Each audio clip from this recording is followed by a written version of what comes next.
What's up, guys? Late start today, just like yesterday, but we're gonna try to keep this short and sweet once again. Already worked out. I did have a few clients today, finished up those. It is almost 5 p.m., so about to, finish off the day. But anyways, today, since we're already in the summer, and I know that in the summer, the most popular thing to do is to cut down, get shredded.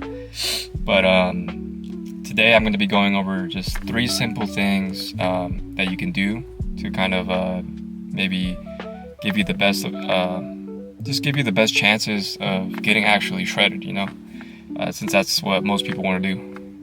But starting off at number 1, the most important factor, it is calorie deficit. This is a non-negotiable factor. You need to be in a deficit if you want to get shredded. It's self-explanatory. You can't be eating more than you should or just what you should to maintain your weight. You need to be eating less than what your body needs to burn that excess fat. But part of this we'll go over with number 3.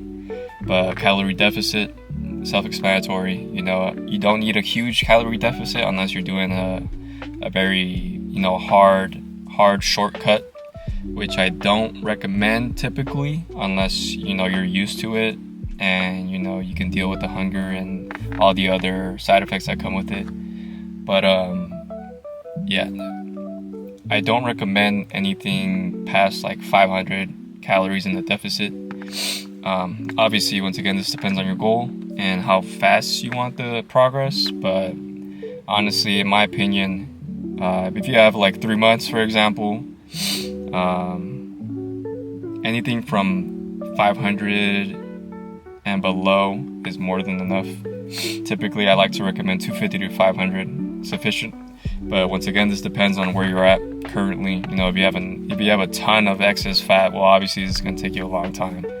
So this kind of does come down to your time frame as well. If you have a bunch of excess fat and you want to get shredded for the summer, well, you're cooked. You're done. You have to kind of schedule yourself properly. So if you wanted to get shredded, you should have started already since wintertime. That way, come summertime, you're already coming towards the end of that cut.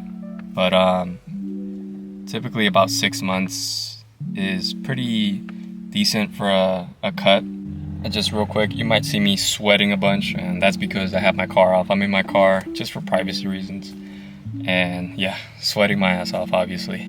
And in these 6 months, you'll be able to kind of prolong the diet, so it won't be as bad. You won't need to be in that close to 500 or more calories in a deficit.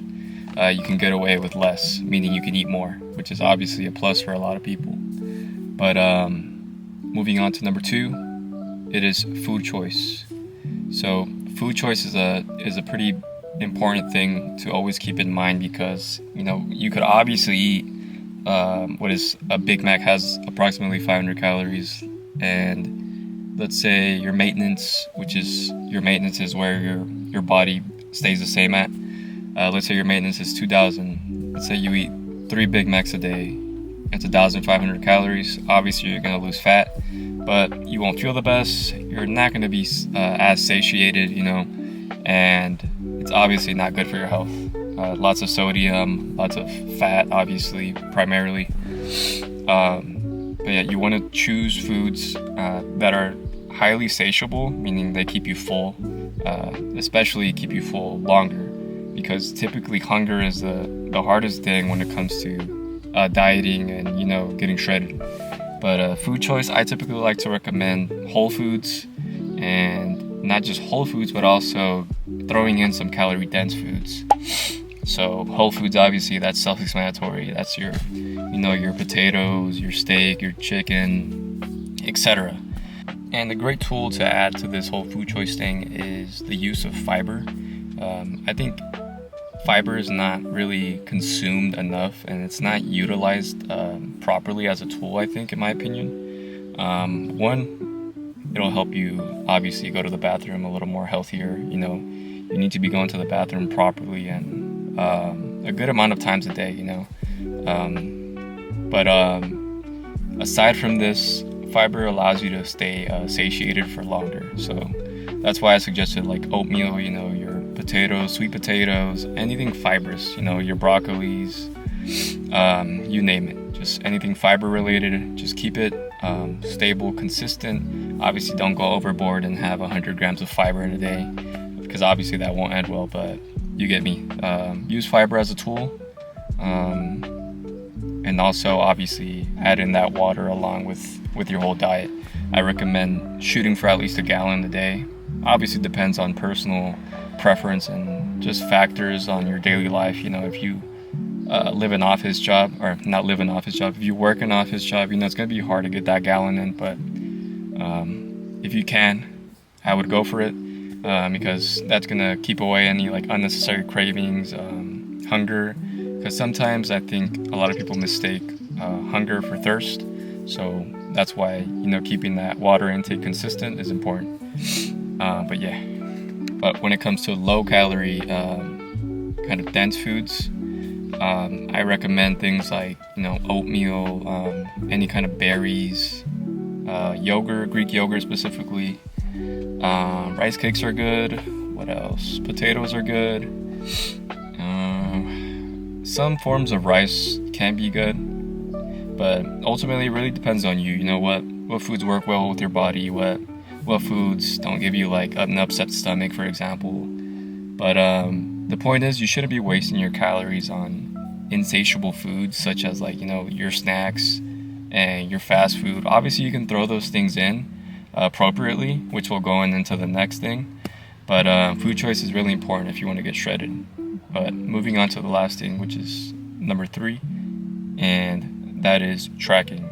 So we'll break this down to a few things. So tracking, you need to be learning how to track your calories and your overall macros consistently, and that'll give you the absolute best chance at getting shredded, because you'll know exactly what you're putting in your body, and that's going to translate with the next thing, which is tracking your weight, tracking your body weight as you go.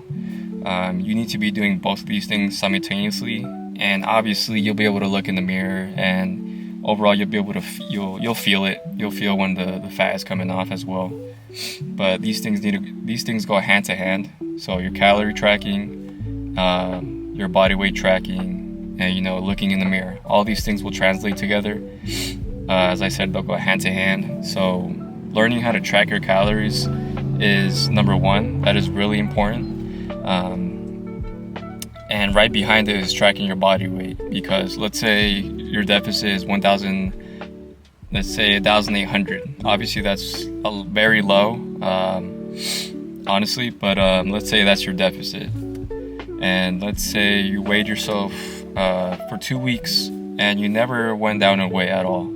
Well, that's probably because you're eating too much. So either you're tracking incorrectly, or that's not enough of a deficit. So you either need to lower your deficit to, let's say, 1,600, 1,500, and then trial and error, weigh yourself out, and then see how your progress is. Or you're probably tracking incorrectly, and that's all part of the process. But it's really important that you learn how to track. And then obviously tracking your body weight is self-explanatory. You just step on the scale. Scales are really cheap and easy to use. You could probably find one for like $20. You don't need to go crazy buying expensive ones.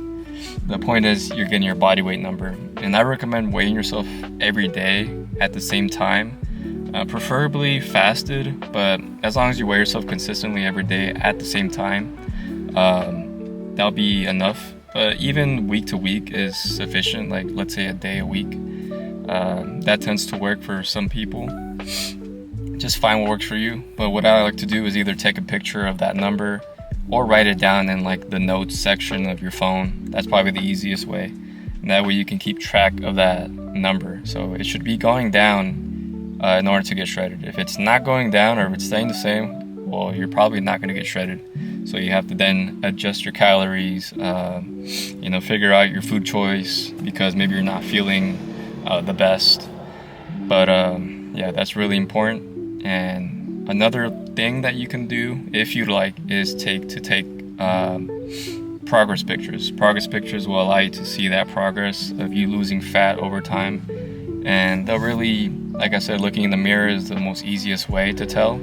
But it's always nice to have those pictures, those progress pictures. It doesn't hurt after all. It's just one little flick in the mirror and you're done. Or even better, have someone take pictures of your overall body, and that's good too. But yeah, please leave a like, comment, subscribe, and let me know if you guys want me to go over any more, any specific topics that you guys have in mind.